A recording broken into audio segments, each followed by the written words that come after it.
هيجان وغليان رضا عبد العال بعد فوز الأهلي على حرس الحدود. بس قبل ما ندخل في تفاصيل الخبر، لو انت أهلاوي أصيل اضغط لايك واشترك في القناة لنرى كم عدد محبي النادي الأهلي. بعد مباراة الأهلي وحرس الحدود في جولة 16 من بطولة الدوري المصري الممتاز وفوز الأهلي على حرس الحدود، فقد صرح الكابتن رضا عبد العال وقال: الأهلي بيكسب الحرس بأقل مجهود وباللعيبة الاحتياطية، والأهلي رجع للدوري خلاص وكلها مباراتين 3 ويحسم الدوري.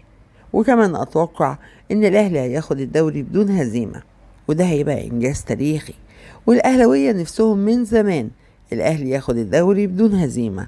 ومع المدرب مارسيل كولر أتوقع أن الأهلي ممكن يعمل أي شيء، لأنه مدرب كبير وفاهم وعارف هو بيعمل إيه.